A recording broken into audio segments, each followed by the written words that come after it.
పౌలు హెబ్రీయులకు రాసిన పత్రిక 11వ అధ్యాయం 4వ వచనాన్ని చదువుదాం. అపోస్తలుడైన పౌలు హెబ్రీయులకు రాసిన పత్రిక 11వ అధ్యాయం 4వ వచన భాగాన్ని నేను చదువుతూ ఉన్నాను. 2 రిఫరెన్స్లు మీకు ఇస్తాను.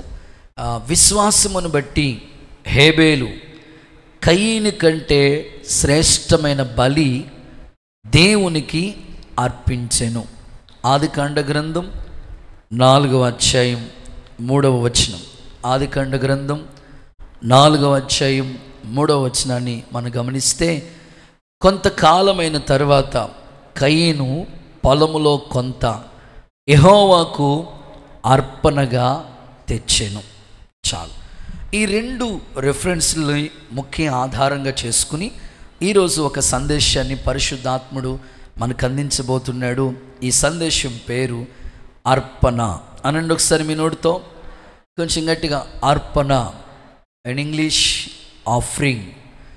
పరిశుద్ధ గ్రంథంలో ఎన్నో ప్రాముఖ్యమైన విషయాలు దేవుడు మన కొరకు గ్రంథస్థం చేశాడు. ప్రతి మాట మన జీవితాల్ని ప్రభావితం చేస్తూ ఉంటుంది. ఈరోజు 2 రిఫరెన్స్ని మీ ముందు పెట్టాను. అందులో దైవ వాక్యం న్యూ టెస్టిమెంట్లోను ఓల్డ్ టెస్టిమెంట్లోను 2 రిఫరెన్స్ని మీ కన్నుల ఎదుట ఆధారంగా ఈ వాక్యాన్ని మీకు అందించడానికి ప్రభు కృప చూపిస్తూ ఉన్నాడు. ఇక్కడ హేబేలు కయీను వీళ్ళిద్దరిని గురించిన స్టోరీ సండే స్కూల్ నాటి నుంచి మనం చదివాము, వింటున్నాము, బోధిస్తూ ఉన్నాము. అయితే ప్రతి మాట కూడా మన జీవితానికి అప్లై చేసుకుంటూ ఉండాలి. ఆ సృష్టి ప్రారంభంలో మొదటి మనిషి ఆదాము, వారి కుటుంబం అవ్వమ్మ, దేవుడు వారి ఇరువురిని ప్రేమించి ఇచ్చిన మొదటి కుమారుడు పేరే కయీను.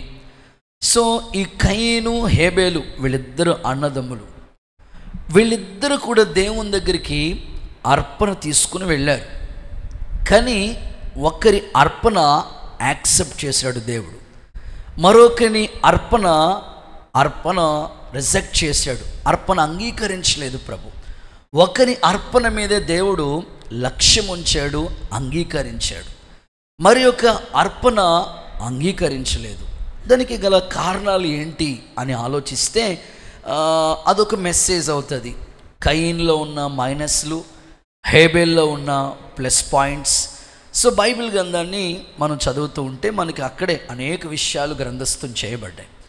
నేను జస్ట్ మీకు ఒక ఇంట్రడక్షన్లో కయీను హేబేలు గురించిన వ్యత్యాసాలు, తేడాలు జస్ట్ మీకు కొన్ని వివరంగా మీకు గుర్తు చేసేసి సబ్జెక్టులోకి అర్పణ గురించిన సందేశాన్ని గురించి మీకు వివరంగా చెప్పాలని ఆశపడుతున్నాను. యేసు నామములో ప్రభు మీకు బోధ చేయనుగాక. పరిశుద్ధాత్ముడు మీ హృదయాన్ని తెరచునుగాక. ప్రియులారా, దేవుని దగ్గరికి వెళ్ళేటప్పుడు ఖచ్చితంగా అర్పణ తీసుకుని వెళ్ళిన అనుభవాలు మన చిన్నప్పటి నుంచి మన తల్లిదండ్రులు మనకి నేర్పించిన విధానమే అది. ఖచ్చితంగా బైబిల్ చెప్తుంది, యెహోవా సన్నిధిలో వట్టి చేతులతో మనం కనపడకూడదు. ఖచ్చితంగా దేవుని సన్నిధికి వచ్చేటప్పుడు అర్పణ మనకి కలిగినదే.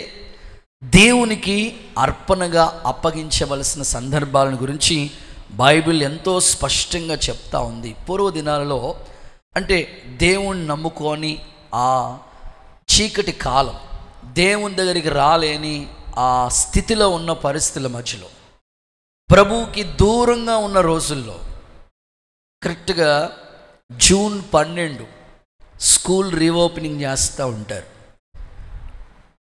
ఏప్రిల్ 23 వరకు స్కూల్ జరుగుతూ ఉంటుంది. 24 నుంచి హాలిడేస్. జూన్ 12 మరలా స్కూల్ రీఓపెనింగ్ జరిగితే మా అమ్మ, మేము స్కూల్కి వెళ్ళేటప్పుడు ఖచ్చితంగా మేము వెళ్ళే దారిలో ఒక టెంపుల్ ఒకటి ఉంటుంది. ఖచ్చితంగా మా మమ్మీ ఏం చేసేదంటే, ఈరోజు స్కూల్కి వెళ్తున్నారు కనుక ఈ సంవత్సరం అంతా మంచి మార్కులు రావాలంటే ఏంటంట, బాగా కష్టపడి చదివితే వస్తుంది అనరు. మంచి మార్కులు రావాలంటే ఇదిగో వచ్చే దారిలో ఒక టెంపుల్ ఉంది, అక్కడికి వెళ్ళి 4 కొబ్బరికాయలు కొట్టేసి వెళ్ళిపో. అని చెప్పేది మా అమ్మ. అక్కడికి వెళ్ళి లెంపలు వేసుకుని వెళ్ళిపో, గుంజులు తీసుకుని వెళ్ళిపో అనేది. సో దేవుణ్ణి ఎరగని ప్రారంభ దినాలు అవి. మీలో కూడా చాలామంది దేవుడి దగ్గరికి వెళ్ళేటప్పుడు అరటిపళ్ళు పట్టుకెళ్ళటము, ఫ్లవర్స్, దేవుడికి ఫ్లవర్స్ పట్టుకెళ్ళటము, పటికి బెల్లం పట్టుకెళ్ళటము, ఇట్లాంటివి, పంచదార పట్టుకెళ్ళటము ఏవో చేస్తూ ఉండేవాళ్ళం. సో ఇది బైబిల్లో ఉన్న ఒక చక్కని పద్ధతి. దేవుని సన్నిధిలో ఏ ఒక్కరు కూడా వట్టి చేతులతో ప్రభు ఎదుట కనపడకూడదట. దేవుడు ఈ వారమంతా మనల్ని దాచాడు, కాచాడు, ప్రయాణాల్లో తోడుగా ఉన్నాడు, డ్యూటీలో సహాయం చేశాడు. ఎన్నో టెన్షన్స్, ఒత్తిడిలు, బలహీనతలు, అనారోగ్య పరిస్థితులు దరికి చేరకుండా కాపాడుతూ నిత్యము కనుపాప వలె కాపాడుతున్న ప్రభువుకి దైవికమైన ఆధ్యాత్మికమైన భక్తి సాంప్రదాయాల్లో పుట్టి పెరిగిన మన కుటుంబాల్లో ఈ పద్ధతి చాలా ఉన్నతంగా లేఖన సత్యంలో మనం చూస్తూ ఉన్నాం. అయితే విచారకరమైన విషయం ఏమిటంటే, ఇద్దరు ఒక తల్లి గర్భం నుంచి వచ్చిన పిల్లలే, ఇద్దరు ఒక రక్తం పంచుకొని పుట్టిన పిల్లలే, కానీ వాళ్ళ స్వభావాలు వేరు. ఈరోజు కూడా సంఘములో ఒక సంఘంలోనే చేర్చబడిన వాళ్ళుగా ఉండొచ్చు, ఒకచోటే ఆత్మీయంగా ఎదుగుతున్న స్థితిగతుల మధ్యలో మీరు ఉండొచ్చు, కానీ ఆయా రకాల పరిస్థితుల నుంచి మీరు వచ్చారు కనుక మీ మనస్తత్వాలు వేరువేరుగా ఉంటాయి. ఇక్కడ సందేహమే లేదు, కయీను హేబేలు గురించి కొన్ని పాఠాలు మనం నేర్చుకోవాలి ఈరోజు. హేబేలులో అనేకమైన గుడ్ క్వాలిటీస్, మంచి లక్షణాలు ఉన్నాయి. అందుకనే అతని అర్పణ దేవుడు అంగీకరించాడు. కయీనులో అన్ని మైనస్ క్వాలిటీసే ఉన్నాయి, అందుకే దేవుడు అతని యొక్క అర్పణ అంగీకరించలేదు. ఈరోజు ఇంట్రడక్షన్లో కొన్ని మాటలు, కయీనులో ఉన్న కొన్ని మైనస్లు మీకు గుర్తు చేస్తాను.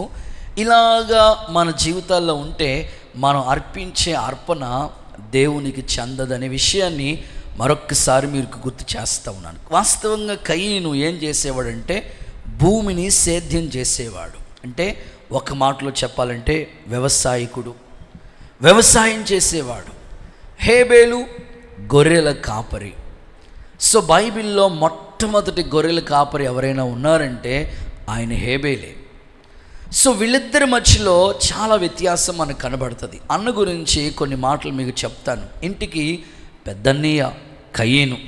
కయీను అనే మాటలో చాలా అర్థాన్ని మనం చూస్తూ ఉంటాం. సో ఈ అర్థానికి తగినట్లుగానే తన జీవితం ఏమాత్రం కూడా ఆశీర్వాదకరంగా లేదు అనే చెప్పాలి. లేఖనాల్లో కయీను అనే మాటకి అర్థం ఏమిటంటే పొందుట. చెప్పండి ఒకసారి, పొందుట. వాస్తవంగా ఎన్నో పొందుకోవాలి, దేవుని ద్వారా ఎన్నో మేళ్ళు పొందుకోవాలి, కానీ పేరుకు తగిన దీవెన ఏమాత్రం కయీనులో కనపడదు. సో ఏం కారణం అంటే అతనిలో ఉన్న క్వాలిటీస్ అలా ఉన్నాయి. హేబేలు అనే మాటకి అర్థం ఏమిటో తెలుసా? ఆవిరి. నిజంగా తన జీవితం ప్రభు కోసం ఆవిరైపోయిందండి. దేవునికి స్తోత్రం. ప్రియులారా, మీకు పెట్టబడిన పేర్లు ఉన్నాయి కదా, ఆ పేరుకు తగినట్లుగా మన లైఫ్ కనబడుతూనే ఉండాలి.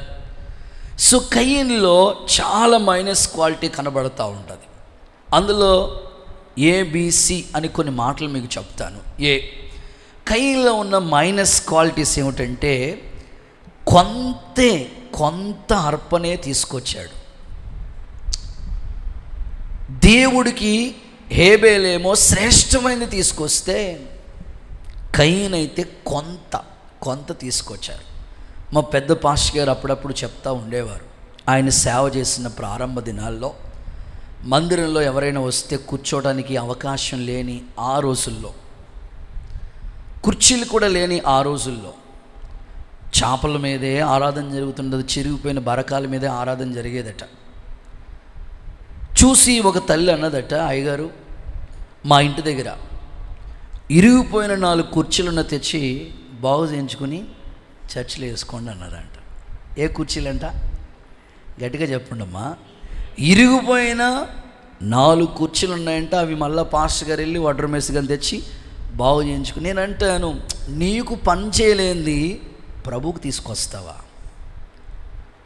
ఈరోజు చాలామంది తమ పిల్లల్ని సేవకి ఇవ్వాలనుకున్న వాళ్ళు కొందరు ఉంటారు. సేవకిచ్చే తల్లులు ఆ పిల్లల గురించి నేను చెప్పగలిగిన మాట, ఉపయోగపడేవాడిని తీసుకొచ్చి సేవకి ఇవ్వరు. వాళ్ళ ఇంట్లో మాట లేనోడు, ఎందుకు పనికిరానోడు ఇప్పుడు సేవకు తీసుకెళ్ళాలంట. ఎంత విచారం!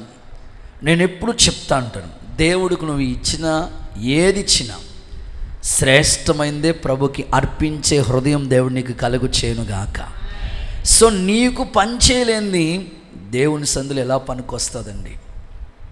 ఎప్పుడు కూడా దేవుడి కొరకు మనం శ్రేష్టమైనవి. నేను సండే స్కూల్ పిల్లలకి అలాగే చెప్తా ఉండేవాళ్ళని. వాళ్ళు కూడా ఆ ప్రారంభ దినాల్లో కానుక బాక్స్ కూడా లేదు మనకి. అప్పుడు పిల్లలు ఏం చేసేవారు తెలుసా? సెల్ ఫోన్ బాక్స్ని, సెల్ ఫోన్కి అట్టిపెట్టి వస్తుంది కదా బాక్స్, దానికి హోల్ చేసి రంధ్రం చేసి దాంట్లో వాళ్ళు కానుక సమర్పిస్తూ ఉండేవారు. ప్రారంభ సేవ అది. పిల్లలలో నేను ఖచ్చితంగా చూశాను, వాళ్ళు ఖచ్చితంగా వాక్యం చెప్పిన వెంటనే విని ఆ ప్రకారంగా అనుభవించిన పిల్లలు చాలామందిని చూశాను. ఈరోజు మన జీవితాల్లో కొంత కాదు, దేవుడు మెచ్చేటట్లుగా మన జీవితాలు కనబడునుగాక. సో మైనస్గా చెప్తాను, బి, కయీనులో సత్క్రియ ఏమీ చేయలేదు. సత్క్రియ చేయలేదు. చేసిందల్లా ఏదైనా ఉందంటే చెడ్డ కార్యమే చేశాడు కయీను. సత్క్రియ చేయలేదు. ప్రభువే అన్నాడు, నువ్వు సత్క్రియ చేసుకుంటే తల ఎత్తుకునేవాడిగా ఉంటావు. ప్రియులారా, మనం చేసింది అది కొంచెమా ఎక్కువ అని కాదు, కానీ సత్క్రియలు మనల్ని ఎదుట ప్రభు చూస్తూ ఉంటాడు. నువ్వు చేసే క్రియలు, మనం చేసే క్రియలే మనతో వస్తూ ఉంటాయి. అందుకని మన క్రియలు ఎప్పుడు మంచిగా ఉండాలి. సి, కయీనులో ఉన్న మైనస్ ఏమిటంటే కోపపడే మనసు ఉంది. ఏమండి, హేబేలు అర్పణ దేవుడు అంగీకరించాడు, కయీను అర్పణ అంగీకరించలేదు. అప్పుడు కయీను వచ్చి దేవుణ్ణి వచ్చి అడగాలి, ప్రభువా ఎందుకు అర్పణ అంగీకరించలేదు, నాలో ఉన్న లోపం ఏంటి, దిద్దుకుంటాను ప్రభువా అనట్లేదు. వెంటనే కోప్పడ్డాడంట. ఈరోజు చాలామంది పిల్లలు కూడా తల్లిదండ్రులు ఏదో మనకి చెప్తూ ఉంటారు, మాస్టర్ గారు ఏదో చెప్తూ ఉంటారు, నీకోసమే బాగా చదువుకుంటే ప్రయోజకుడు అవుతే రేపొద్దున నువ్వే హ్యాపీగా ఉంటావు. సో నీకు వాళ్ళు చెప్తున్నప్పుడు నీకు ఎలా ఉంటుందంటే వెంటనే పేరెంట్స్ మీద కోప్పడిపోతూ ఉంటారు పిల్లలు. అరే నాన్న, నీకు ఫీజులు కడతా ఉన్నాను, బాగా చదువుకోనన్నా, నీకు బస్ ఫీజు కడతా ఉన్నాను, స్కూల్ ఫీజు కడతా ఉన్నాను, నీకు కావలసిన పుస్తకాలన్నీ కొంటున్నాను, ఏం కావాలని నీకు ఇస్తూ ఉన్నాను కదా, బాగా చదువుకో అంటే చదువుకో అనే మాట అడిగి నచ్చదు. స్తోత్రం చెప్పండి, ఒకసారి గట్టిగా చెప్పండి, చేతులు పైకెత్తి హల్లెలూయా. నచ్చదు. ఈరోజు మంచి చెప్తే వెంటనే రివర్స్లో కోప్పడిపోయే వాళ్ళే ఉన్నారు. డ్రైవింగ్ చేస్తూ ఉంటారా, మామూలుగా జనరల్గా మాట్లాడుకుందాం. డ్రైవింగ్ చేస్తున్న వాళ్ళని చూస్తూ ఉంటుంటే వెళ్తూ ఉంటారు, పక్కన ఓనర్ గారు కూర్చుంటారు. ఓనర్ గారు చెప్తాను, నాకు కొంచెం స్లోగా వెళ్ళే అనే మాట వాళ్ళకి నచ్చదు. లేకపోతే బైక్ మీద వెళ్తూ ఉంటామా, స్లోగా వెళ్ళినా నచ్చదు. నాన్న మన ఇంటికి ఎవరో చుట్టాలు వచ్చారు, నాన్న 2 కుర్చీలే అక్కడ, నచ్చదు. టీ పెట్టుకురా, నచ్చదు.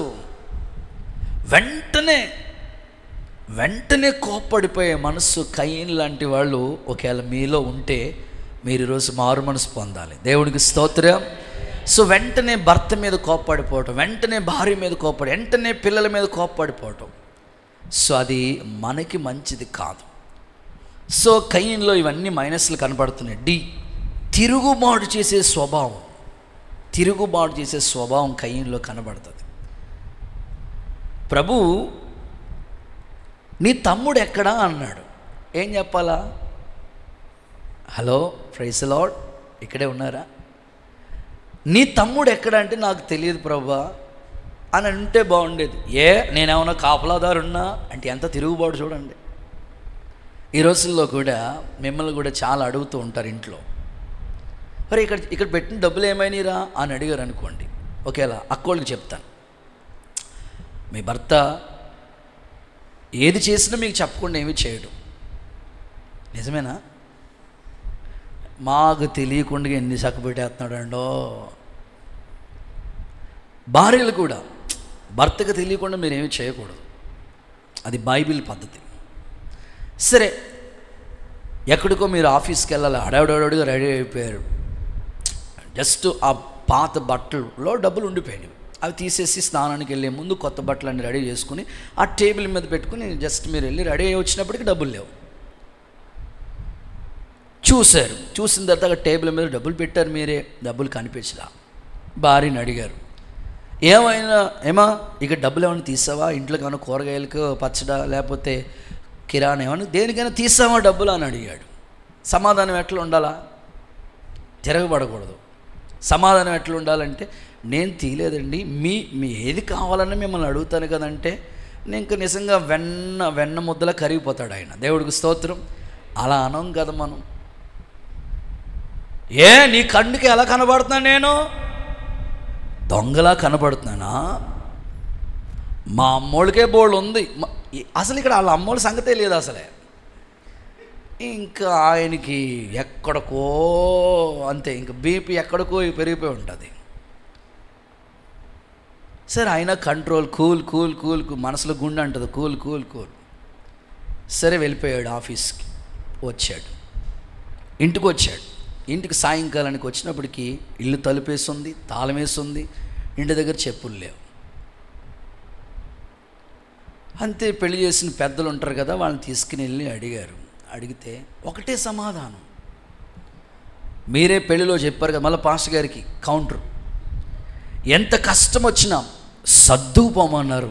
అందుకని బీరువా, డబల్ కట్ మంచం, వాషింగ్ మిషన్ అన్నీ వ్యాన్లో వేసి సర్దుకుని వచ్చేసాను. అదే ఆ సర్దుకుపోమంటే కదా. చాలామంది ఇండ్లలో తిరగబడకూడదండి. సాధారణంగా మీ కుటుంబాల్లో తిరుగుబాటుకి చోటు ఇవ్వకండి. దేవుడు ఆ అర్పణ అంగీకరించడు. సో ఇంకా చాలా మైనస్లు ఉన్నాయండి.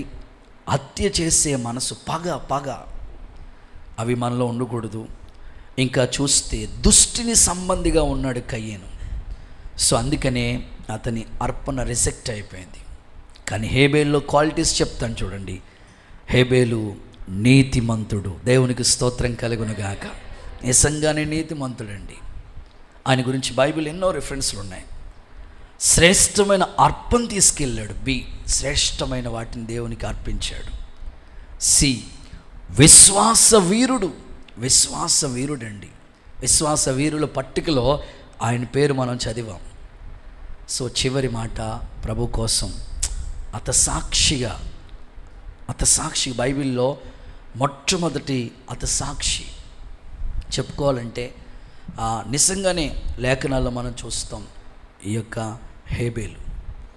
సో ఇన్ని మంచి క్వాలిటీస్ ఉన్నాయి. ప్రభు చెప్తున్నాడు, హేబేలు అర్పణ దేవుడు అంగీకరించాడు. నా ప్రార్థన, మీరందరూ ఎంతో దూరమైన భారమైన ఛార్జీలు పెట్టుకుని ఎప్పుడో ఉదయకాలం బయలుదేరి ఈ స్థలానికి వస్తూ ఉన్నారు. ఇక్కడికి వచ్చిన మీరు మీకు కలిగిందే ప్రభు కొరకు ఏదోటి అర్పిస్తూ ఉన్నారు. మీ అర్పణ దేవుని సంధికి చేరాలి. రావాల్సిన ప్రతిఫలం ఆ వారం అంతా మీరు కన్నులతో చూడాలి. యేసు నామములో అలాంటి దీవెన మీకు దేవుడు దయచేయునుగాక. సరే, నా ప్రశ్న ఏమిటంటే, దేవునికి అర్పించవలసిన అర్పణ ఏమిటి? దేవుడికి మనం అర్పించవలసిన అర్పణ ఏమిటో హేబేలు ఒక అర్పణ తీసుకొచ్చాడు. తనకి పొలంలో శ్రేష్టమైంది. మరి మనము ఏం అర్పించాలి దేవుని కొరకు అని ప్రశ్న మీరు నోట్ చేసుకుంటే చాలా విషయాలు ఉన్నాయి, కానీ అందులో సెలెక్టెడ్గా ఒక 3 విషయాలు మాత్రమే చెప్తాను. 3 మాటలు చెప్తాను. చదవండి. మొదటి మాట, దేవునికి మనం అర్పించవలసిన అర్పణ ఏది అనంటే 116వ కీర్తన 17వ వాక్యాన్ని గమనిద్దాం. 116వ కీర్తన 17వ వాక్యాన్ని గమనిద్దాం. నేను నీకు కృతజ్ఞత అర్పణ అర్పించేదను, యెహోవా నామమున ప్రార్థన చేసేదను. అందరూ ఒకసారి ఆమేన్ అని చెప్పండి. హుషారుగా హల్లెలూయా అని చెప్పండి. సో మొదటి మాట, దేవునికి అర్పించవలసిన అర్పణ ఏమిటి అంటే కృతజ్ఞత అర్పణ అనండి. కొంచెం నోరు తెరిసి అందరు గట్టిగా పలుకుదాం, కృతజ్ఞత అర్పణ. ఆమేన్. సో దేవుని మందిరంలోనికి నువ్వు ఆ గేట్లోకి వచ్చేటప్పుడు ఎలా రావాలో తెలుసా? కృతజ్ఞతాస్తులు చెల్లించచ్చు ఆయన గుమ్మంలో మనం అడుగు పెట్టాలి. ఆయనే మనల్ని పుట్టించాడు, ఆయన మా ప్రజలం, మనం ఆయన మేపే గొర్రెలం. ఆయన మనకి కాపరిగా ఉండి మనల్ని నడిపిస్తూ ఉన్నాడు, పోషిస్తూ ఉన్నాడు, బలపరుస్తున్నాడు, తోడై ఉన్నాడు.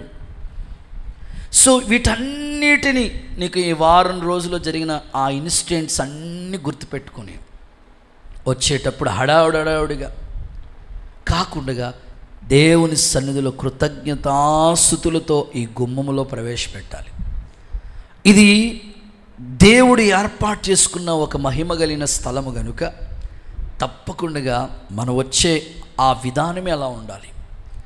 సో వచ్చిన తర్వాత కొంతమందిని మనం చూస్తూ ఉంటాం, వెంటనే మోకరించి దేవునికి కృతజ్ఞత చెప్తూ ఉంటారు. ప్రభా, నన్ను కాపాడినందుకు స్తోత్రం, నన్ను బలపరిచినందుకు వందనాలయ్యా, పోషించినందుకు వందనాలు, అపాయాలు, కీడు, అనారోగ్యాలు తప్పించినందుకు స్తోత్రమని అవన్నీ గుర్తు చేసుకుంటూ వాళ్ళ కళ్ళంపడ కన్నీళ్ళు వచ్చేస్తూ ఉంటాయి.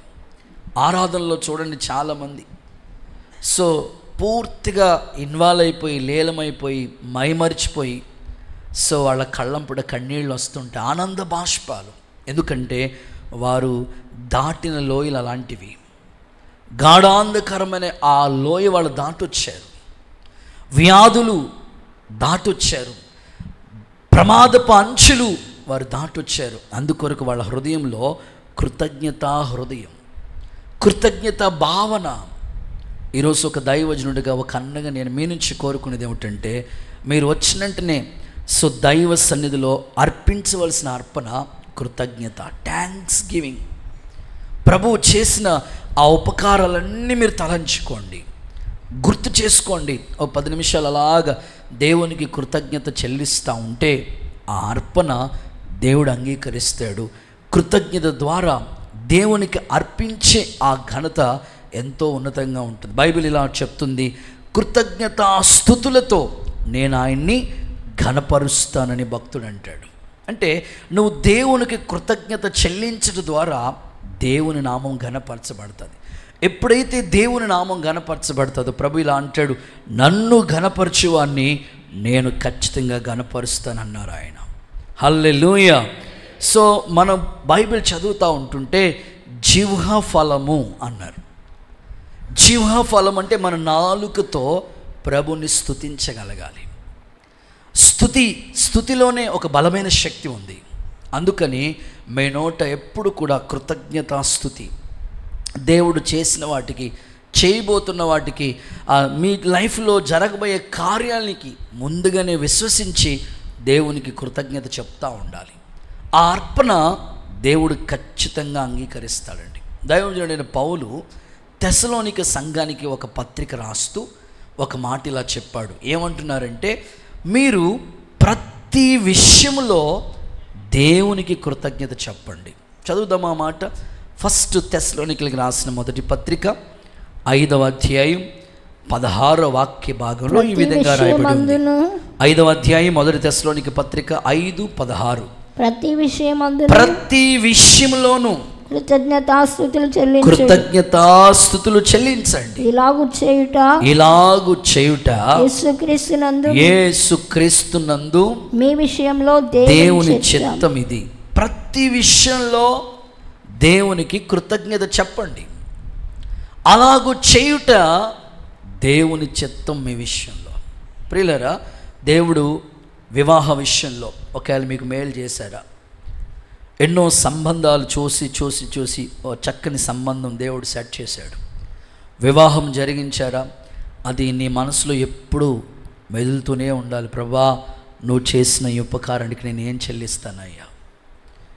ఇల్లు లేదు, ఆ దీంట్లోనే చాలా సంవత్సరాలు ఉన్నారు, ఆ రూమ్ రెంట్లు కట్టలేక, ఇంటి వానలతో ఇబ్బంది పడలేక, లేకపోతే ఆ పూరి పాకలో సో వర్షం పడతా ఉంటుంటే ఆ నీళ్లు తీసుకెళ్ళి పక్కన పడేస్తూ ఉంటా. ఇంట్లో పిల్లలు, ఆ కుటుంబంలో చిన్న మంచం, చిన్న ఇంట్లో ఉండి ఆ బాధ భరించారు మీరు. సో దేవుడు ఆ స్థితి నుంచి మిమ్మల్ని పైకి లేవనెత్తి ఒక మంచి గృహం ఇచ్చారా? ఆ ఇన్ని చూసినప్పుడల్లా ప్రభా ఇంతగా హెచ్చించినందుకు నేను ఏ పాటి వాడిని ప్రభా, నువ్వు ఇచ్చిన ఈ గృహం కొరకు నీకు స్తోత్రం ప్రభా అని అవన్నీ నువ్వు తలపోసుకుంటా దేవుని సందులో కృతజ్ఞత ఆ అర్పణ అర్పించాలి ప్రభువుకి.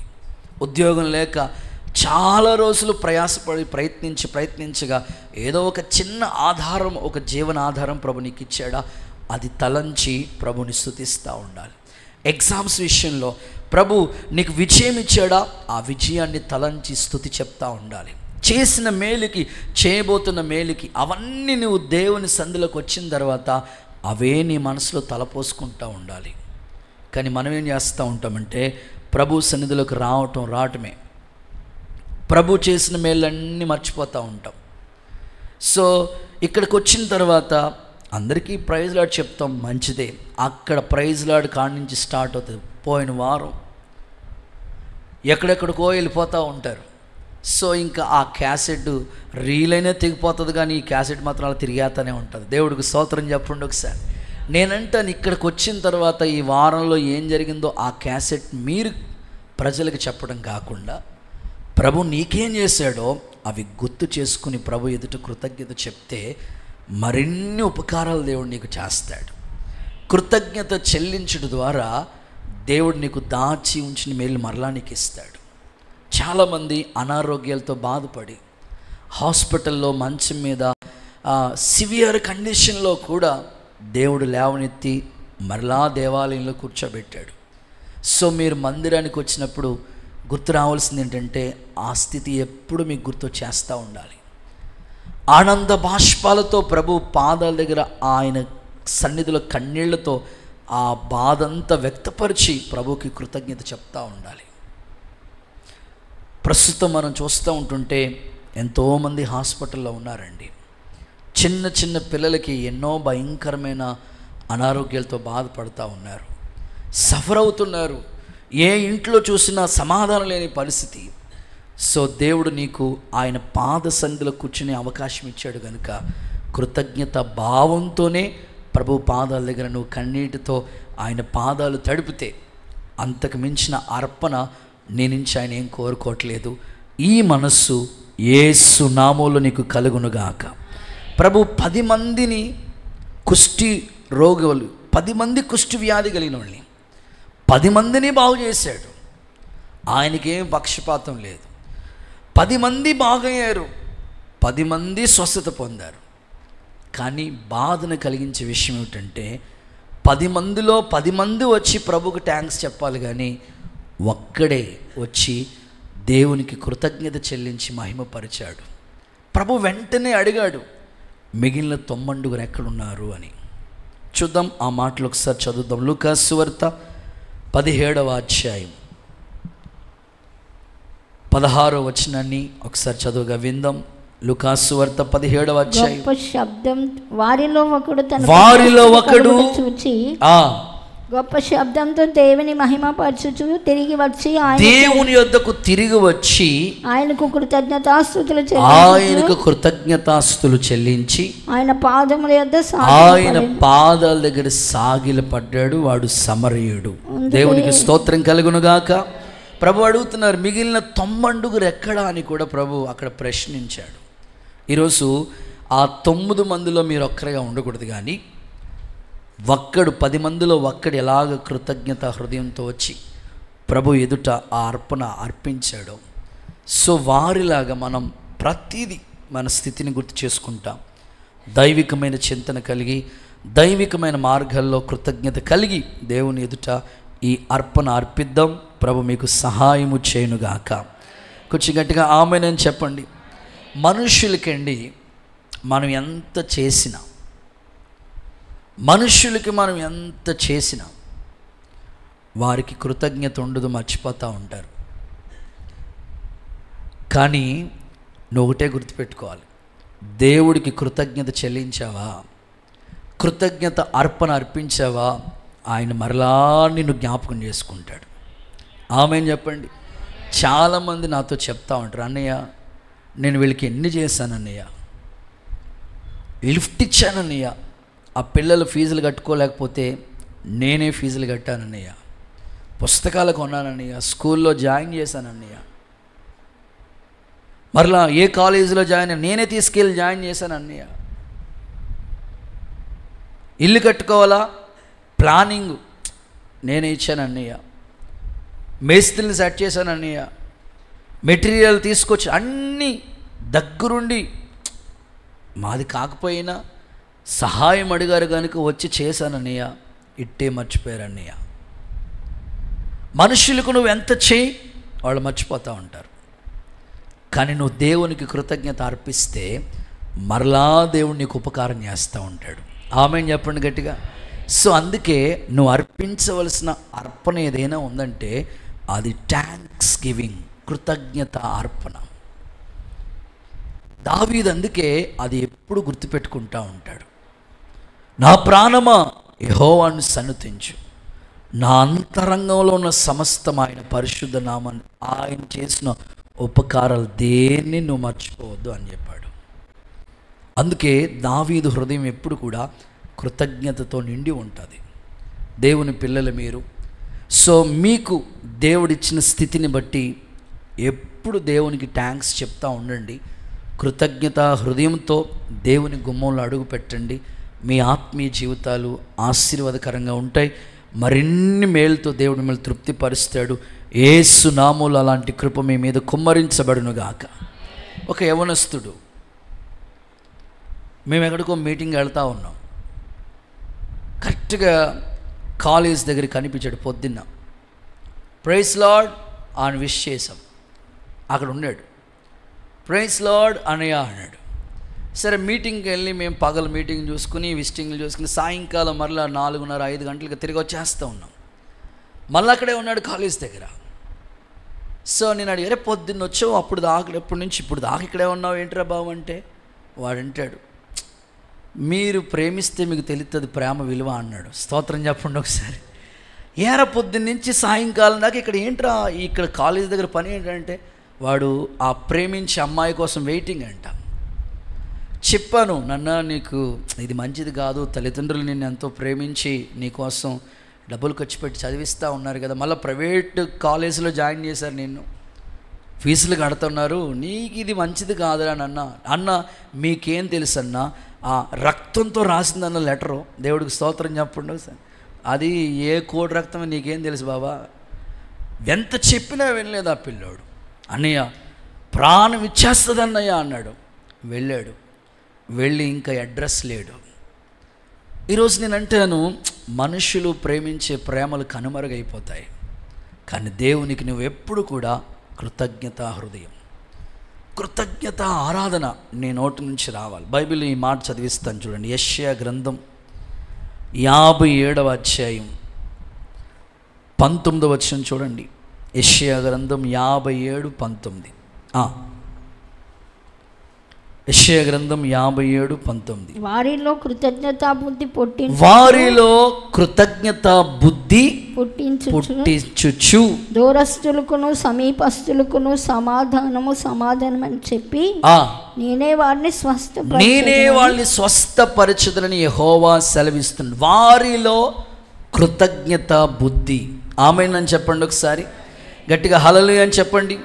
సో వారిలో కృతజ్ఞత బుద్ధి. సో దేవుడు మనంతరంగాల్లో కూడా మనుషులకి మనం ఎప్పుడు కృతజ్ఞత కలిగి ఉంటాం. దేవునికి తల్లిదండ్రులు, నేను ఎప్పుడు లైఫ్లో వీరి నలుగురిని మనం జ్ఞాపకం చేసుకుంటూ ఉండాలండి. కృతజ్ఞత అంటేనే ఈ అనుభవాలు మనం గుర్తు చేసేయాలి. ఫస్ట్ దేవుడికి థ్యాంక్స్ దేవుడికి చెప్పాలి. సో ఇందులో మీ అనుభవాన్ని గురించి చెప్తాను. పేరెంట్స్కి మనం ఎప్పుడూ కృతజ్ఞత చెప్తూనే ఉండాలండి. వారు చాలామంది పిల్లలు ఎదిగిన తర్వాత ఏమంటారంటే, నువ్వు నాకేమిచ్చావు అంటారు. నేను అంటాను, ఎదిగిన పిల్లలతో చెప్తున్నాను, నువ్వు నాకేమిచ్చావు అని కాదు, కానీ నీవు ఈ భూమి మీద జన్మించడానికి వారు నిజంగా జన్మనిచ్చారు. ఒక తల్లి ఒక బిడ్డను 9 మాసాలు మోసింది. నిజంగా చెప్పుకోవాలంటే ఆమె అందమంతా కోల్పోయింది. ఒక మాటలో చెప్పాలంటే ప్రాణాపాయం అది. ఆ పరిస్థితిలో కూడా నిన్ను జన్మనివ్వటానికి ఆ తల్లి ఎంతగానో ప్రయాసపడింది. అందుకని ఎప్పుడు కూడా పేరెంట్స్ని నువ్వు నాకేమిచ్చావు అని కూతుర్లు అడగొద్దు, కొడుకులు అడగొద్దు, తిరగబడొద్దు. నిజంగా పేరెంట్స్కి మనం ఎప్పుడు కృతజ్ఞత చెప్తూ ఉండాలండి. గొప్ప అర్పణ అది. వారు మనకి జన్మనివ్వటమే, ఈ భూమి మీద మనం ఇలా జన్మించామంటే వాళ్ళ కారకులు కదా, వారిని ఎప్పుడు మనం గుర్తు చేసుకుంటూ ఉండాలి. సో అలాగే ఫ్యామిలీలో కూడా భార్యాభర్తలు ఒకరికొకరు కృతజ్ఞత చెప్పుకుంటూ ఉండాలి. ఆ తర్వాత సేవకులకి కూడా. సో మనల్ని ఏ స్థితిలో దైవజనుడు మన కొరకు ప్రార్థించారో, లేదా మన రక్షణ కొరకు ప్రయాసపడుతున్నారు, మన ఆత్మీయ జీవితం కొరకు, దైవికమైన కార్యాల కొరకు ప్రయాసపడుతున్నారో అవన్నీ గుర్తుపెట్టుకుంటాం. ప్రభుకి కృతజ్ఞత అర్పణ అర్పించండి. మీ అర్పణ దేవుడు అంగీకరించునుగాక. యేసు నామములో ప్రభు సహాయము చేయునుగాక. దైవజనులు ఒకసారి ఒక ఇంటికి ప్రార్థన చేయడానికి ఇక్కడ వెళ్ళారట. వెళితే ఆ ఇంటి పరిస్థితులు ఎలా ఉన్నాయంటే, ఆ ఇంటికి వెళ్ళగానే తల్లిగారు చెప్పారంట, అయ్యగారు మా ఇంట్లో పరిస్థితులు ఇలా ఉంటాయని అన్నీ చెప్పి ప్రార్థన చేయండి అని చెప్తే ప్రార్థన చేసి ఆయన తిరిగి వచ్చేస్తూ ఉంటుంటే, అయ్యగారండి మా పెద్ద అబ్బాయి పైన ఉంటాడండి, వాడు గదిలోకి వెళ్ళి కూడా ప్రార్థన చేయాలండి మీరు అని అన్నదట. సరేనమ్మా, ఇక్కడ చేశాను కదా, మళ్ళీ ఆ గదిలో చెయ్యాలండి బాబు, వాడు అసలే మాట వింటలేదండి, ఒకసారి రండి అని తీసుకుని మెట్లెక్కించి అలా పైకి తీసుకెళ్ళిందట.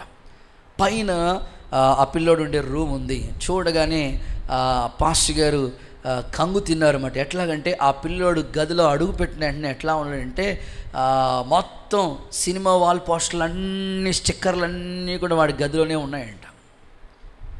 ఆ డోర్లకి, ఆ గుమ్మాలకి, ఆ తర్వాత గోళ్ళకి మన ఇంట్లో ప్రామిస్ వాగ్దానాలు ఎలా అతికించుకుంటామో వాడు సినిమా ఫేవరెట్ అన్నమాట. అందరు హీరోలు మొత్తం అతికించుకున్నాడు అన్నమాట. సరే, అయ్యగారు అలా లోపలికి వెళ్తున్నప్పుడే టేప్ రికార్డ్ ఆన్ చేసి మెలుకులు తిరిగిపోతున్నాడంట. స్తోత్రం చెప్పండి ఒకసారి. పిల్లలు అసలు ఈ రోజున అసలు మాట వింటలేదండి, మెలుకులు తిరిగిపోతున్నాడంట. వాళ్ళ అమ్మ చివరే అయ్యగారు వచ్చారా కట్టరా అంటే, నేను కట్టను. ఇప్పుడు ఆ తల్లి అంటుంది, వీడి కోసం ప్రార్థన, ఏమని ప్రార్థన చేయనమ్మా, అక్కడ ఆడు మెలుకులు తిరిగిపోతున్నాడు, సౌండ్లు ఏంటి, కట్టమని చెప్పంటే కట్టట్లేదు వాడు. సరే అని ఇంక ఇంట్లోకి వెళ్ళే అవకాశం కూడా లేక గది బయటే ఉండి చూసి అక్కడే చిన్న ప్రార్థన చేసి వచ్చేసారండి. ప్రభా, వీడిని చేతుల్లో అర్పిస్తున్నాను, వీడి కొరకు నీకు కృతజ్ఞత చెల్లిస్తూ ఉన్నాను. నువ్వు ఒక రొట్టెని పట్టుకుని కృతజ్ఞత ఎలా చెప్పావో, సో ప్రభా వీడిని నీ చేతులకు అర్పిస్తున్నానయ్యా, నువ్వు జ్ఞాపకం చేసుకో ప్రభా అని జస్ట్ అయ్యగారు ఒక చిన్న కృతజ్ఞత అర్పణ వాడి నిమిత్తమే చెప్పారంట. సంవత్సరం తిరగకుండా మరలా ఆ ఇంటికి ప్రార్థన చేయడానికని వస్తే దేవుడు చేసిన కార్యం ఏమిటంటే, ఇలా మెలికలు తిరిగిపోయిన వ్యక్తి, సినిమా పాటలకి డ్యాన్స్లు వేసిన వ్యక్తి చక్కగా దేవుణ్ణి స్తుతించుడి. మీకు రాదా? ఎల్లప్పుడా అప్పుడప్పుడా? ఏమో మీరు అప్పుడప్పుడులాగే ఉన్నారు. అంత మార్పు వచ్చేసిందంట. నిజంగా దైవజనుడు ఆ కుటుంబాన్ని బట్టి ఒక సంవత్సరం క్రితం ఇంట్లో పరిస్థితులు ఎలా ఉన్నాయి. నిజంగా సేవలో దేవుడు చేసే కార్యాలని తలంచుకుంటే నాకు ఆశ్చర్యం అనిపిస్తూ ఉంటుంది. ఇదే వెనకాల బైపాస్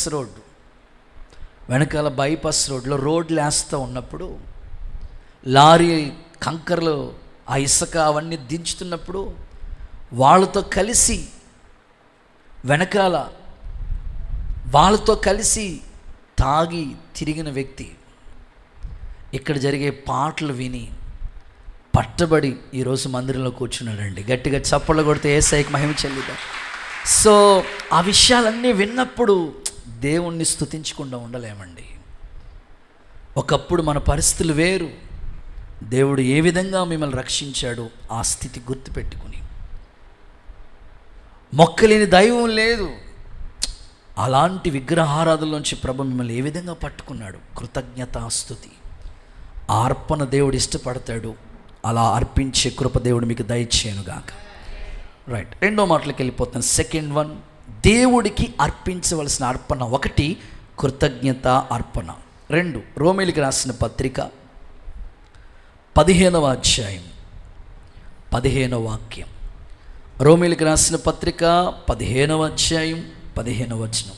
అయినను అన్యజనులు అర్పణ, అన్యజనులు అనే అర్పణ పరిశుద్ధాత్మ వలన పరిశుద్ధపరచబడి. చాలండి. రెండవదిగా మనం చూడవలసిన అర్పణ, అర్పించవలసిన అర్పణ ఏదంటే అన్యజనులు అనే అర్పణ.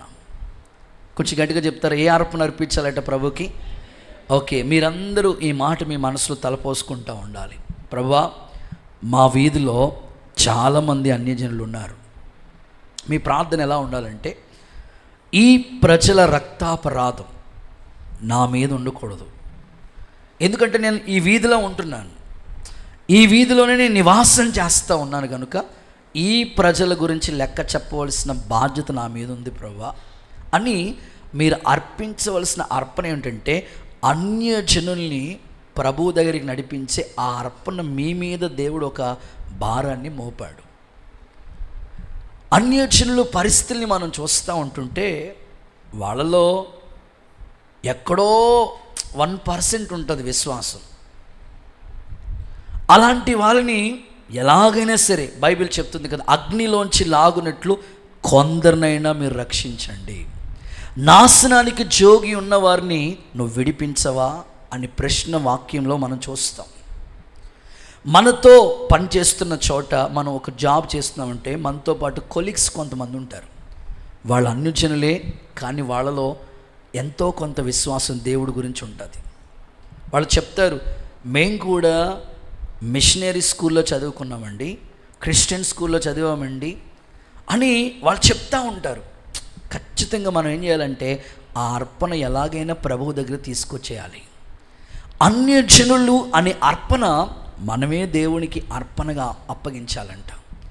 సో మీకు కొన్ని మాటలు చెప్తానండి. అన్యజనులు ఎలా ఉంటారంటే, సిలువను గూర్చిన వార్త నశించిపోతున్న వాళ్ళకి వెరితనంగానే ఉంటుంది, కానీ రక్షింపబడిన మనకి అది దేవుని శక్తి. కాబట్టి నీ మనసులో ఎప్పుడు కూడా తలపోసుకోవాల్సిన ఆ అర్పణ ఏంటంటే, అన్యజనుల్ని ఎలాగైనా ప్రభువుకి సొంతం చేయాలి.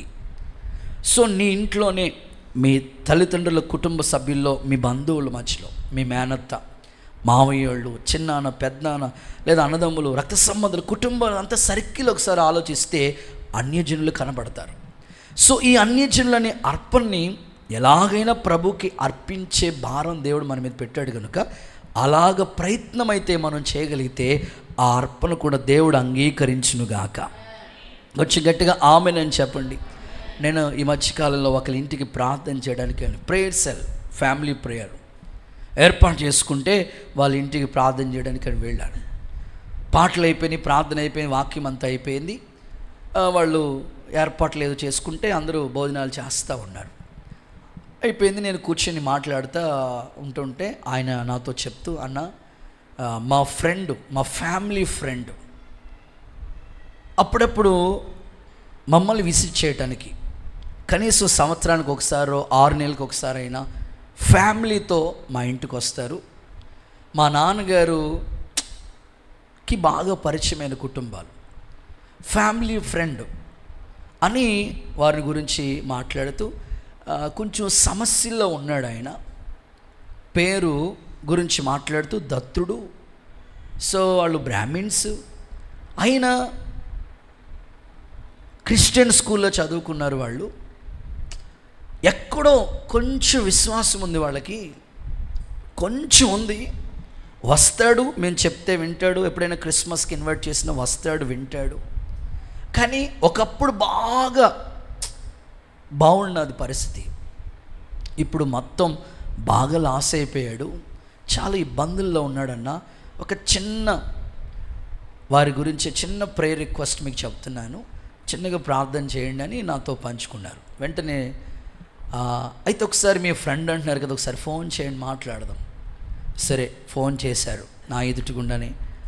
వాళ్ళిద్దరూ మాట్లాడుకుని నాకు ఇచ్చే, పాస్టర్ గారు వచ్చారు మా ఇంటికి విజిటింగ్కి, ఇదిగో ఆయనకి ఇస్తున్నాను మాట్లాడంటే, నేను ఒకసారి వాళ్ళ ఇంటికి విజిటింగ్కి వెళ్ళినప్పుడు చూశాను, వాళ్ళని పరిచయం చేశాను. సార్ పరిచయమే. సరే నేను వెంటనే ఆ ఫోన్లో మాట్లాడి ఆయనతో, సార్ మీరు దేవుడి మీద నమ్మిక ఉంచండి, అప్పుల్లో అట్టడుక్కి వెళ్ళిపోయిన వాళ్ళు, బాగా లాస్ అయిపోయి, వ్యాపారాలన్నీ లాస్ అయిపోయిన వాళ్ళు మరలా తిరిగి దేవుడు లేవనెత్తాడు, తప్పకుండా మీరైతే నమ్మకం ఉంచండి. మీ స్నేహితులు, మీ ఫ్యామిలీ ఫ్రెండ్, సహోదరుడు ప్రార్థన సహాయాన్ని కోరాడు కనుక మా వంతుగా సేవకులుగా మేము ప్రార్థిస్తూ ఉన్నాం. మీరు నమ్మితే దేవుని మహిమను చూస్తారు. అయ్యా ప్రార్థన చేయండి అన్నారు. సరే విశ్వసించి ప్రార్థన చేశాను. దేవుడు వారి కుటుంబంలో గొప్ప నమ్మిక పుట్టించాడు. దేవునికి స్తోత్రం కలుగునుగాక. హల్లెలూయా అని చెప్పండి. సో స్వయంగా మా మామయ్య గురించి చెప్తాను. ఈదరపల్లి డాబా గార్డెన్లో వాళ్ళకి సొంత గృహం ఉంది, సొంత ఇల్లు ఉంది. అమలాపురం SBIలో ఆయన జాబ్ చేశాడు. ఆయన పేరు సుబ్బారావు. ఎప్పుడైనా మేము మా మామయ్య ఇంటికి వెళ్ళాలంటే అక్కడికి వస్తూ వెళ్తూ ఉండేవాళ్ళం. మా అమ్మమ్మ వాళ్ళు ఇందుప్పల్లి. దేవుళ్ళకి వచ్చేసిన తర్వాత మరీ ఎక్కువ మేము ఎప్పుడైతే దేవుళ్ళలోకి వచ్చేసామో, సేవలోకి వచ్చేసామో, దేవుడంటే మరీ ఎక్కువ కోపం వచ్చేసింది వాళ్ళకి. దేవుడికి స్తోత్రం చెప్పండి, గట్టిగా చేతులు ఎత్తి చెప్పండి అయ్యా. మేమే వెళ్తాం దేవాలయానికి, దండం పెట్టుకుని వచ్చేస్తాం, మీరేంట్రా మొత్తం దేవుడా దేవుడని అందులో దిగిపోయారు. అస్సలు ఇష్టం ఉండేది కాదు. మనిషికి ఏదైనా కష్టం వస్తేనే ప్రభు దగ్గరికి వస్తాడండి. హల్లెలూయా చెప్పండి. సో మొత్తం మీద మేము సేవకు వచ్చేసాం. ఇక్కడ చాలా ప్రయాసపడి దేవుడు స్థిరపరిచాడు. వాళ్ళకి వాళ్ళ అబ్బాయి అమ్మాయి ఇద్దరికి పెళ్ళిళ్ళు చేశాడు. వాళ్ళకి ఇవ్వాల్సిన ల్యాండ్ ఆ యొక్క సైట్ విషయంలో వాళ్ళు ప్రయత్నిస్తూ వాళ్ళు అక్కడ మంచిగా ఒక ఇల్లు ఏదో కన్స్ట్రక్షన్ చేసుకుంటే ఇది తీసేసి అక్కడ ప్లాన్ చేసుకుందామని హైదరాబాద్లో ప్లాన్ చేసుకుంటున్నారు. అబ్బాయికి ఒకటి అమ్మాయికి ఒకటి అన్నట్లు ప్లాన్ చేసుకున్నారు. అప్పుడు ఇది సేల్ పెట్టారు. ఎంతమందో వస్తున్నారు, చూస్తున్నారు, సెట్ అవ్వట్లేదు. మొత్తం మీద బంధువుల్లోనే ఎవరో చెప్పారంట, ఇదిగో నన్ను అంటే దేవుళ్ళలోకి రాకముందు నా పేరు భీమేశ్వరరావు, అక్కడికి వెళ్తే వాడు చిన్న ప్రార్థన చేస్తాడు, ఏదో జరుగుతుంది అన్నాడు. స్తోత్రం చెప్పండి ఒకసారి. పనిగట్టుకుని వచ్చాడండి మా మావయ్య. బాబు బేరం వస్తుంది అవ్వట్లేదు, వస్తుంది అవ్వట్లేదు, నువ్వేదో మంత్రం అంట, స్తోత్రం చెప్పండి సరే, అదేదో చెప్పైతే అయిపోతుంది. నేనన్నాను, మావయ్య నీకు నమ్మకం ఉందా? నమ్మకం ఉంది. సరే అనుకుని నేనే స్వయంగా, అప్పుడు మనకి కారు కొన్న కొత్త మాట, సరే ఇలాగైనా వాళ్ళకి దేవుని ప్రేమ చూపినట్టుంటుంది, అక్కడెక్కడికి వెళ్ళాలన్నాడు కదా. సరే నేను ఒక డ్రైవర్ని ఇచ్చి అన్న నన్ను అక్కడ దించేసి వచ్చేసే బస్ స్టాండ్ దగ్గర అని పంపించాను. సో వాళ్ళు మాట్లాడుకుంటూ విశ్వాసంతో వెళ్ళారంట. బేరం వెళ్ళిన వెంటనే సెట్ అయిపోయింది. వీళ్ళు 58 వరకు అనుకున్నారు, వాళ్ళు 65 వరకు ఇచ్చారు. దేవుడికి స్తోత్రం చెప్పండి. సో వెంటనే ఒక చిన్న చెక్కు రాసేసి వెళ్ళిపోయాడండి ఆయన. దేవుడికి స్తోత్రం చెప్పండి.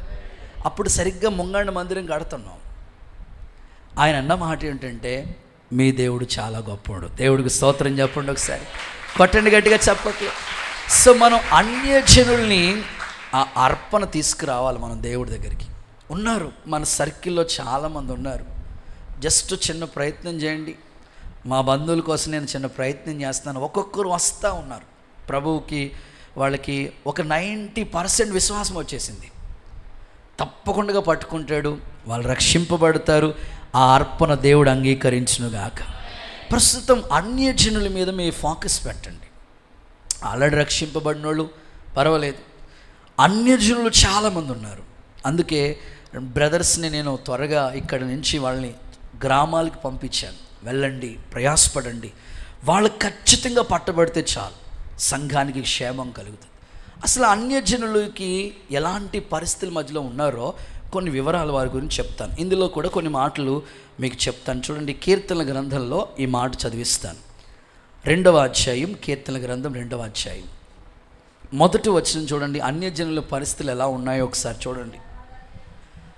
ఒకసారి చదవక గట్టిగా. అన్యజనులు ఎలా అల్లరి రేపుతున్నారు, జనములు ఎలా వ్యర్థమైన దానిని తలంచుచున్నారు. చాలండి. అన్యజనులు వాళ్ళ పరిస్థితి మాట్లాడితే ఏమంటున్నారంటే, అన్యజనులు ఎలాంటి పరిస్థితుల మధ్యలో ఉన్నారంటే వ్యర్థమైన దాన్ని తలంచుకుంటున్నారు. అన్యజనులు వ్యర్థమైన వాటిని, వాళ్ళకి తెలియదు, ఏదో పూర్వీకులు వచ్చిన పద్ధతిలో వెళ్ళిపోవాలి కదని అలా వెళ్ళిపోతున్నారు. తెలియకే వ్యర్థమైన వాటిని, ఇంకా చెప్పుకోవాలంటే అక్కడ చెప్తూ అల్లరి రేపుతున్నారు. చాలామంది నాకు తెలిసి 90% అన్యజనుల స్థితిగతులు మనం చూస్తూ ఉంటుంటే వ్యర్థమైన వాటి మీద మనసు పెట్టుకుంటున్నారు. వాళ్ళు సరైన క్రమంలోకి రావటానికి దేవుడిని ఒక ఆయుధంగా వాడుకునుగాక, ఆయన ఒక పాత్రగా దేవుడిని వాడుకునుగాక. సో ఇంకా అన్యజనుల పరిస్థితులు ఎలా ఉన్నాయో కొన్ని మాటలు చెప్తానండి. మత్తయి సువార్త 6వ అధ్యాయం 31వ వచనం కూడా చూడండి ఒకసారి. వాళ్ళ పరిస్థితుల గురించి మాట్లాడుతున్నాడు. మత్తయి సువార్త 6వ అధ్యాయం 31వ వచనం చూస్తే, కాబట్టి ఏమి తిందుమో ఏమి తాగుదము ఏమి ధరించుకుందామని చింతించొద్దు. అన్యజనులైతే వీటి గురించే విచారం అంటే చింత. సో ఈ రోజుల్లో చాలామంది అన్యజనుల గురించి మీరు చూస్తే కూతురు పెళ్ళి, ఇల్లు, పిల్లలు, ఆరోగ్యపు ఎక్కువగా చింత. చాలామంది మాకు రిటైర్ అయిపోయి టైం వచ్చేసింది, ఇంకా కూతురు పెళ్ళి అవ్వలేదు, ఇంకా కొడుకు పెళ్ళి అవ్వలేదు, ఇంకా ఇల్లు కట్టలేదు. ఎక్కువగా చింతించే స్థితి అన్యజనుల్లో కనబడుతూ ఉంటుంది.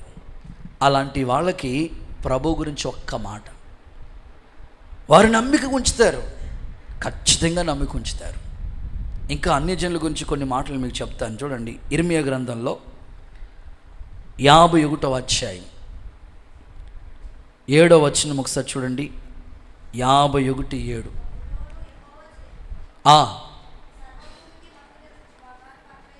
ఓకే. అన్యజనులు తాగి మత్తులై ఉన్నారు. చాలా సబ్జెక్ట్ ఒకటే. అన్యజనుల పరిస్థితుల గురించి చెప్తున్నాను.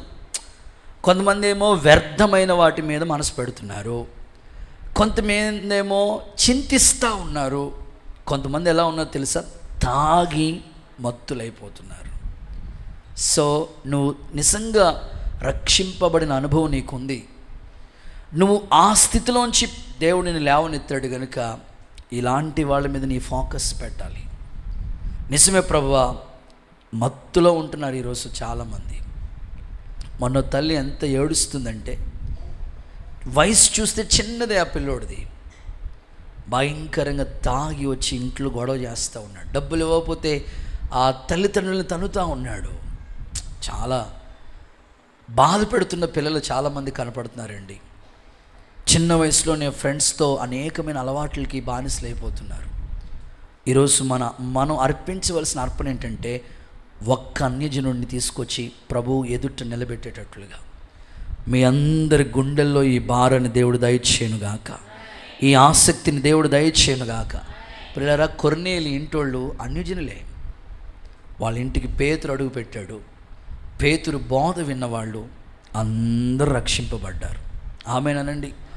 బైబిల్లో ఈ రిఫరెన్స్ మీకు చదివిస్తాను. అపోస్తల కార్యాల గ్రంథం 13వ అధ్యాయం 48వ వచనం చూడండి. అన్యజనులు దేవుని వాక్యం మీద ఎలా మనసు పెడుతున్నారో చూడండి. అపోస్తల కార్యాల గ్రంథం 13వ అధ్యాయం 48. అన్యజనులు ఆ మాట విని సంతోషించి దేవుని వాక్యాన్ని మహిమపరుస్తూ ఉన్నారు. మరియు నిత్య జీవమునకు నిర్ణయించబడిన వారందరూ విశ్వసించారు. అన్యజనుల్లో విశ్వాసం ఉందండి. నువ్వు చెప్తే వాళ్ళు నమ్ముతారు, నమ్మిక ఉంచుతారు. తప్పకుండా ఈ మనస్సు మీలోనికి వచ్చునుగాక. అన్యజనులు అనే అర్పణ దేవుని దగ్గర తీసుకొచ్చే భారం మీకు దేవుడు కలుగు చేయనుగాక. ఒక ఆశీర్వాదమైన కారకుడిగా దేవుడు నిన్ను మార్చునుగాక. ఖచ్చితంగా చేస్తాడు ప్రభు. సో చివరి మాట, ఆఖరి మాట చెప్పేసి నేను ముగింపులోకి వస్తాను. మూడవది, దేవునికి అర్పించవలసిన అర్పణ. 1 కృతజ్ఞత అనే అర్పణ, 2 అన్యజనులు అనే అర్పణ. మూడవది చూద్దాం. యెహెజ్కేలు పుస్తకం 44వ అధ్యాయం 30వ వచనం చూడండి. యెహెజ్కేలు 44:30. మీ ప్రతిష్ఠిత అర్పణలన్నిటిలో తొలిచూలు వాళ్ళన్నిటిలో మొదటివి ప్రథమ ఫలములన్నిటిలో మొదటిది యాజకుడు అవుతుంది. మీ కుటుంబాలకి కలుగునట్లు ఆ మాట టిక్ చేసుకోండి. మీ కుటుంబాలకి ఆశీర్వాదము కలుగునట్లు మీరు ముందుగా పిసికిన పిండి ముద్దను యాజకులకి ఇవ్వాలి. చాలు. మూడవది ప్రతిష్ఠిత అర్పణ అనండి ఒకసారి మీ నోటితో. సో నువ్వు అర్పించవలసిన అర్పణ ఏమిటంటే ప్రతిష్ఠిత అనే ఒక అర్పణ దేవుని దగ్గరికి తీసుకురావాలి. ప్రతి క్రైస్తవుడి జీవితంలో ఈ అర్పణ అర్పించే స్థాయికి రావాలి. అక్కడ దైవజనుడు చెప్తూ ఏమంటాడంటే, కింద రాశారు, ఎందుకు తీసుకురావాలి ఈ అర్పణ? మీ కుటుంబాలకి ఆశీర్వాదం కలగాలి. మీ పక్క వాళ్ళకి షేక్ అండి చెప్పండి, మీ కుటుంబాలకి ఆశీర్వాదం కావాలంటే ప్రతిష్ఠిత అర్పణ అర్పించు. ఆమేన్. సో మీ ఆత్మీయ జీవితంలో ప్రతిష్ఠిత అనేది ఒక అర్పణగా అర్పించాలంట. అది ఎందుకు? మీ కుటుంబాలకి ఆశీర్వాదం కలిగేటట్లు. ఇందులో ప్రతిష్ఠిత అర్పణ గురించి ABC అని 3 మాటలు చెప్తాను. ప్రతిష్ఠిత అర్పణ అనేది మనలో ఎలాంటి ప్రతిష్ఠితతో కూడిన ఆ అర్పణ కావాలో అనేదానికి మీకు అర్థం అవడానికి కొన్ని మాటలు చెప్తాను. ప్రతిష్ఠిత మొక్కుబడి. ప్రతిష్ఠిత మొక్కుబడి ద్వితీయోపదేశకాండం 12వ అధ్యాయం 26వ వాక్యం నోట్ చేసుకోండి. టైం లేదు, నేను రిఫరెన్స్లు చెప్పేస్తాను. 12:26 చూస్తే అక్కడ ప్రతిష్ఠిత మొక్కుబళ్ళు సమర్పించుకోండి అన్నాడు. అంటే నీవు నియమించబడిన ప్రతిష్ఠితములు మొక్కుబడులుగా యెహోవాకు తీసుకురా. అంటే దేవుని మందిరంలో చాలామంది కొన్ని ప్రతిష్టాత్మకంగా మొక్కు వేసుకుంటారు. ఏమనుకుంటారంటే, అనారోగ్యం చేసింది, బాగాలేదు, అప్పుడు అనుకుంటారు, ప్రభా 52 ఆదివారాలు ఏ ఒక్క ఆదివారం దేవుని మందిరానికి మానను, ఎందుకంటే హాస్పిటల్లో మంచాన్ని బాధపడ్డానయ్యా, నువ్వు నన్ను లేవనెత్తావు, స్వస్థపరిచావు, సాక్షిగా బ్రతికించావు, ఏ స్థితిలోంచి నువ్వు నన్ను తీసుకొచ్చావు, ఇదిగో నీకు నేను మొక్కుబడి చేసుకుంటున్నాను అని 31st వాచ్ నైట్ సర్వీస్ రోజున మనం ఎన్నో మొక్కుబడులు ప్రభు దగ్గర చేసుకుంటాం. లేకపోతే మీరు ఇలా మొక్కుకుంటారు, ఈ ఎగ్జామ్ పాస్ అయితే నేను ఇలా ఉంటాను దేవుడికి, లేకపోతే ఈ మేలు నా జీవితంలో జరిగితే నేను ఇలా బ్రతుకుతాను ప్రభు కోసం, ఈ అలవాట్లు విడిచిపెట్టేస్తాను, ఎన్నో మొక్కుబడి మీరు చేసుకుని ఉంటారు. ఆ అర్పణ దేవుని సంధికి వచ్చినప్పుడు ఖచ్చితంగా మీరు అర్పించాలి. అది మొక్కుబడితి ప్రతిష్ఠతతో కూడిందై ఉండాలి. పరిశుద్ధాత్ముడు మీ గుండెల్లో ఈ భావన కలుగు చేయనుగాక. దానికి మరొక పేరేమిటంటే స్వేచ్ఛార్పణ. స్వేచ్ఛార్పణ అన్నారు దాన్ని. అంటే మనంతట మనమే, మీరు లేఖనాల్లో చూస్తే ఇప్పుడు స్వేచ్ఛ అర్పణ, కానుక అనేది స్వేచ్ఛ, హృదయపూర్వకంగా అది మీ గుండె లోతులోంచి రావాలి. ఇప్పుడు ప్రభు ప్రాణమే పెట్టాడు, మనం ఏమి ఇచ్చినా ఆయన రుణం తెచ్చలేము. జస్ట్ ప్రభుకి కృతజ్ఞత భావంతో అర్పిస్తున్నాం. ప్రభు ఈ భారం మీలోనికి తీసుకొచ్చునుగాక. బి, దశమ భాగం. ఇది ప్రతిష్ఠిత అర్పణలో ఒకటి. మలాకి పుస్తకం 3వ అధ్యాయం 8వ వాక్యం. మలాకి పుస్తకం 3వ అధ్యాయం 8వ వచనం.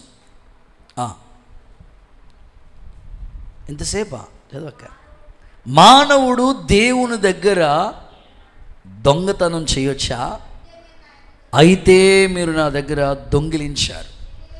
ఏ విషయంలో ప్రభా నీ దగ్గర మేము దొంగిలించాము అని వారు అడుగుతున్నప్పుడు మీరందరూ 10వ భాగం ప్రతిష్ఠిత అర్పణ అర్పించక దొంగిలించారు. అక్కడ చాలా మాటలు చెప్పుకుంటూ వచ్చాడు. అయితే పట్టజాలంత విస్తారమైన మీ దీవెన రావాలంటే మీరు ఇది చేసి నన్ను శోధించండి అన్నాడు ప్రభు. అంటే దశమ భాగం అనేది ఒక ప్రతిష్టతతో కూడిన అర్పణ. అది నీ హృదయంలోకి రావాలి. ఆ ప్రతిష్టత వస్తేనే ఆ అర్పణ నువ్వు దేవుని దగ్గర తీసుకొస్తావు. ఖచ్చితంగా దేవుని భాగము నీకు దేవుడు 100 రూపాయలు ఇచ్చాడా, 90 రూపాయలు నువ్వు యూజ్ చేయి. నీ ఇంటి కొరకు, నీ పిల్లల కొరకు, నీ కుటుంబం కోసం. 10% ఉందే, అది దేవుని మందిరంలోకే రావాలి. 10వ భాగాన్ని ఎక్కడికి ఎవ్వరికి ఇవ్వకూడదు, అది దేవుని మందిరంలోకే తీసుకురావాలి. సో ఈ విషయాన్ని మీరు వెరీ క్లియర్గా మలాకి గ్రంథకర్త చెప్తున్నాడు. ఆ ప్రతిష్ఠిత అర్పణ దేవునికి ఖచ్చితంగా చెల్లించాలి. ప్రభు ఈ విషయంలో కూడా మీకు భారాన్ని దయచేయునుగాక. సో మూడవది సి, జీవితమే ఒక ప్రతిష్ఠిత అర్పణ. ద్వితీయోపదేశకాండం 14వ అధ్యాయం 2వ వచనం చూస్తే అక్కడ మాట్లాడుతూ నీవు దేవునికి ప్రతిష్ఠిత జనము అన్నాడు. యాలే అనగా నీ దేవుడైన యెహోవాకు నీవు ప్రతిష్ఠిత జనం. అంటే నిన్నే ఒక అర్పణగా దేవుడి కొరకు సమర్పించుకోవాలి. అది ఇంకా గొప్ప అర్పణ. అందుకే చూడండి, చాలామంది సజీవ యాగంగా బలిపీఠం మీద సమర్పించుకుంటారు. అంటే నీ కన్నులు ప్రభు కార్యాలు చేసేటట్లుగా, నీ చెవులు ప్రభు మాటలు వినేటట్లుగా, నీ నడక ప్రభు కార్యాల కోసం పరిగెత్తినట్లుగా, నీ చేతులు ప్రభు కోసం ప్రయాసపడినట్లుగా, నీ జీవితమే ఒక ప్రతిష్ఠితగా ఆ అర్పణ దేవుడు అంగీకరిస్తాడు. యేసు నామములో ఈ భారం మీలోనికి వచ్చునుగాక.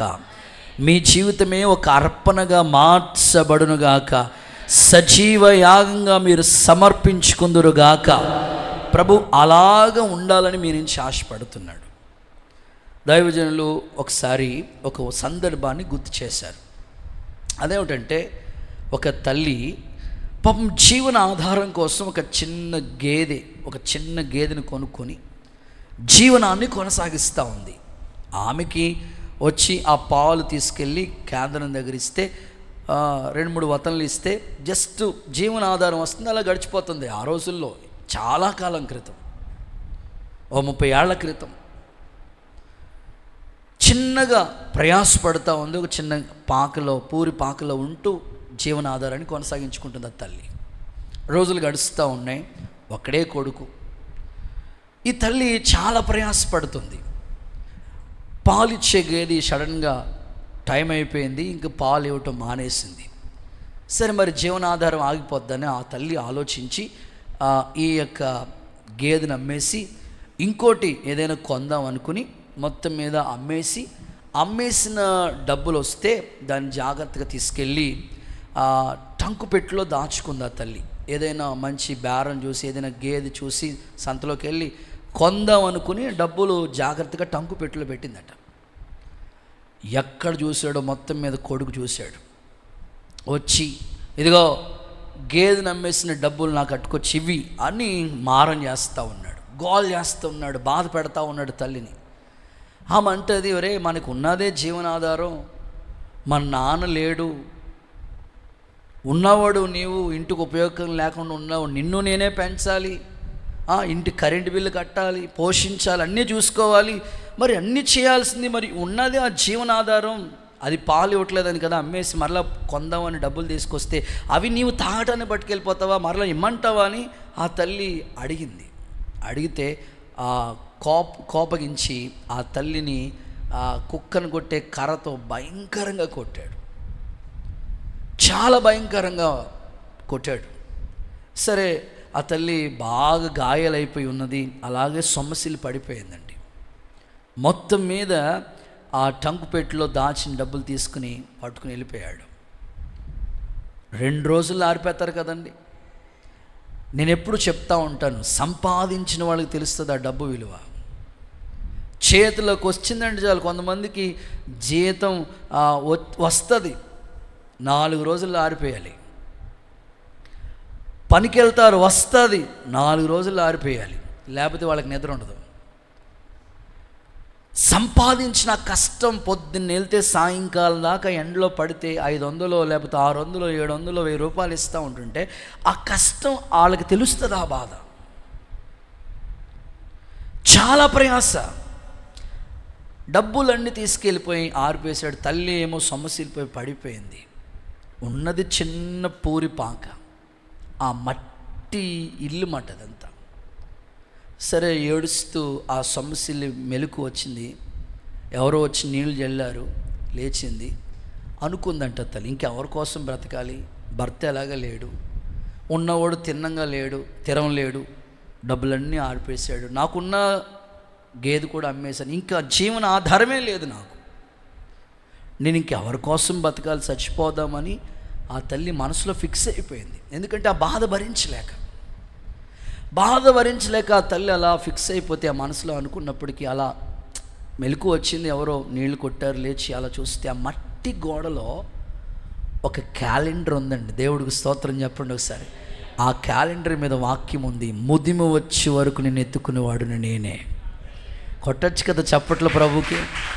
చచ్చిపోదామనుకున్న ఆ తల్లి ఆ వాక్యం బ్రతికించాలని ఆశ పుట్టిందండి. నేరుగా ఆ మరుసటి ఆదివారం దేవుని మందిరానికి వెళ్ళింది. దైవజనుడితో చెప్తూ, అయ్యా నా ఇంట్లో ఇలాంటి పరిస్థితులు ఏర్పడ్డాయి, ఉన్న కొడుకు తిన్నం లేడు, చచ్చిపోదాం అనుకుంటున్నాను, అయ్యా నా కోసం ప్రార్థన చేయండి. అమ్మ అట్లా అనకూడదు, దేవుడి వాక్యం మిమ్మల్ని బ్రతికిస్తుంది, ముదిమి వచ్చే వరకు నేను ఎత్తుకునేవాడు ఆయనే, ధైర్యంగా ఉండాలి, తప్పదు మరి, ఇలాంటి శ్రమలో దేవుడు తోడుంటాడు. నీ జీవితం చావే ప్రతిదానికి చరణం కాదు, ఖచ్చితంగా ప్రభు ఒక మార్గం చూపిస్తాడు తల్లి అని అంటే, మొత్తం మీద సెంగుని కట్టుకుని మొత్తం మీద ఒక చిన్న మూట ఒకటి కట్టుకుని వచ్చి ఆ మూట ఇప్పేసి, అయ్యగారు నాకు ప్రార్థన చేయండి అని ఆ కానుక ఆ అయ్యగారి చేతిలో పెడతా ఉందంట తల్లి. ఆ తల్లి గారు కానుక పెడతా ఉంటుంటే అయ్యగారు అన్నారంట, అసలే నువ్వు గేదె అమ్మేసిన డబ్బులేమో నీ కొడుకు పట్టుకెళ్ళిపోయాడు అన్నావు, కొట్టేశాడు అన్నావు, మళ్ళీ ఈ డబ్బులు ఎక్కడ వచ్చినాయి, నీకు జీవనాధారమే లేదు, నువ్వు ఇవన్నీ ఉంచుకుని ఓ 4 రోజులు బతకొచ్చు కదా, మళ్ళీ అవి పట్టుకొచ్చి నాకు ఇస్తావేంటి, వద్దు, నీలాంటి వాళ్ళ దగ్గర నేను తీసుకోకూడదు, నేనే నీకు ఇవ్వాలమ్మా అని అంటే, లేదు అయ్యగారు, మా కొడుకు నేను పెట్టిలో పెట్టిన డబ్బులు, దాచుకున్న డబ్బులు తీసుకెళ్ళిపోయి ఖర్చు పెట్టేస్తాడని నాకు తెలుసు, అందుకని గేదెని కొన్నప్పుడు వచ్చిన డబ్బులు కొంత పెట్టిలో పెట్టాను, కొంత సూర్లో దాచాను అన్నదంట. స్తోత్రం చెప్పండి ఒకసారి. ఆ సూర్లో దాచిందే దేవుడికి ఇవ్వటానికి అని తీసుకొచ్చాను అయ్యా అన్న. అయ్యగారికి మనస్సు ఒప్పుకోలేదు, అలాంటి ఇబ్బందులు ఉన్న వాళ్ళ దగ్గర తీసుకోవడానికి మనసు రావట్లేదు. లేదయ్యా, నా అర్పణ కూడా దేవుడు అంగీకరించాలి, దేవుడు నాకు కూడా ఒక ఆధారం చూపించాలి, వద్దమ్మా నేనే నీకు డబ్బులు ఇస్తానమ్మా, ఇల్లమ్మా అంటే కుదరదు, తీసుకోవాలయ్యా అని బాగా మారం చేసిందంట. సరే అని ఆ దైవజనుడు ఆ కానుక తీసుకుని, ప్రభా ఒకడిచ్చే కానుక అది వాళ్ళని గొప్ప ఎదుటికి తీసుకొస్తుంది కదా ప్రభా, వీళ్ళు ఏ పరిస్థితిలో ఉండిస్తున్నారో నువ్వు చూస్తున్నావు, నీకే అర్పిస్తున్నానని ఆ అర్పణ దేవుని సందులో అర్పించి ప్రార్థన చేశాడంట సేవకుడు. ఆశ్చర్యం, మళ్ళా వారం తిరగకుండా మళ్ళా వచ్చిందంట. వెంటనే అడిగారంట, ఏమైనా కొట్టాడా మళ్ళా అని. లేదు నాకు ఉద్యోగం వచ్చింది అన్నదంట. స్తోత్రం చెప్పండి. మా వాళ్ళు చదువుకుని ఫైల్ కట్టుకుని తిరుగుతుంటే వాళ్ళకే రాలేదు, నీకు ముసలమ్మ 60 ఏళ్ళు నీకెప్పుడు వచ్చింది బాబా అన్నదంట. ఏ ఉద్యోగం? ఆయమ్మ ఉద్యోగం ఇచ్చారు నాకు అన్నదంట. స్తోత్రం చెప్పండి ఒకసారి. ఎంత జీతం? 10,000. దేవుడికి స్తోత్రం చెప్పండి ఒకసారి. నేనంటాను, కష్ట సమయాల్లో ఆ తల్లి అర్పించిన అర్పణ దేవుడు అంగీకరించాడు. ఆమె జీవితమే ఒక అర్పణగా మార్చాడు, తాగుబోతు కొడుకుని మార్చాడు. దేవునికి స్తోత్రం. ఈరోజు ఆ కుటుంబం దేవునికి ఒక ప్రతిష్ఠిత జనముగా మారిపోయింది. చప్పట్ల కొడుతూ సరే యేసయ్యకి మహిమ చెల్లిద్దాం. ఈరోజు నా ప్రార్థన, మీ కుటుంబాలు, మీ జీవితాలు దేవునికి ఒక ప్రతిష్ఠిత జనముగా అప్పగించబడే ఆ అర్పణ దేవుడు మీకు దయచేయునుగాక. నేను ముగిస్తూ ఉన్నాను. హేబేలు అర్పణ దేవుడు లక్ష్య పెట్టాడు. మన అర్పణ కూడా దేవుడు అంగీకరించాలి. మనం ఎలాంటి అర్పణ అర్పించాలో 3 మాటలు మీకు చెప్పాను. 1 కృతజ్ఞత అనే అర్పణ, 2 అన్యజనులు అనే అర్పణ, 3వది ప్రతిష్ఠిత అర్పణ. అలాగ ప్రతిష్ఠించుకుందాం. ఈ మాటలు దేవుడు మన వెనుకల్లో దీవించునుగాక. మోకరించి